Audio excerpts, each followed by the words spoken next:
Une méditation tirée du livre Maranatha, le Seigneur vient d'Ellen White. 1er mars.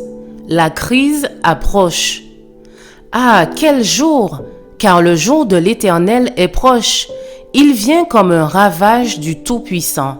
Joël 1, verset 15. Les prophéties que le grand « Je suis » a données dans sa parole sont autant d'anneaux de la chaîne des événements qui relient l'éternité dans le passé à l'éternité dans l'avenir. C'est par elles que nous savons où nous en sommes aujourd'hui et ce que nous devons attendre des temps à venir.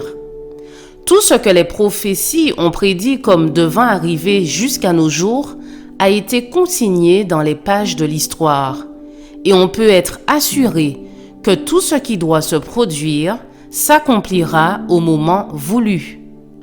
Aujourd'hui, les signes des temps proclament que nous sommes arrivés au seuil d'événements graves et solennels. Tout ici-bas est en effervescence.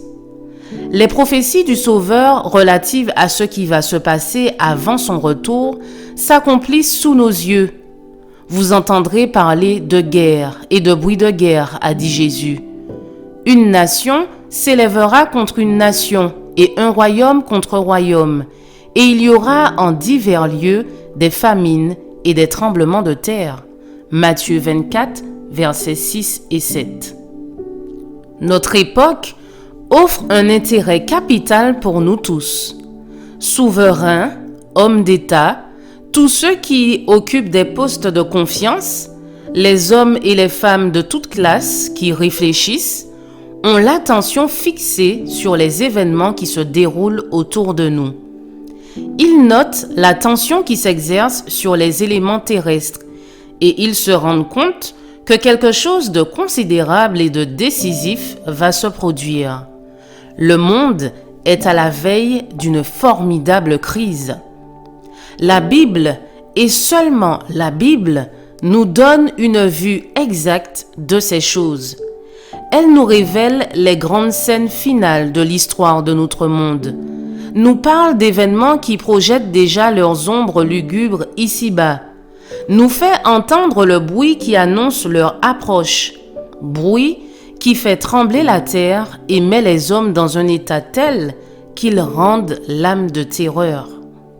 De nos jours, les hommes et les nations seront mis à l'épreuve et jugés avec la mesure placée dans la main de celui qui ne saurait se tromper.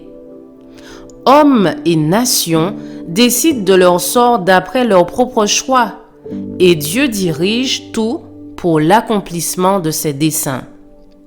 Les chrétiens devraient se préparer à l'orage qui va bientôt éclater sur le monde et les surprendre d'une manière terrifiante.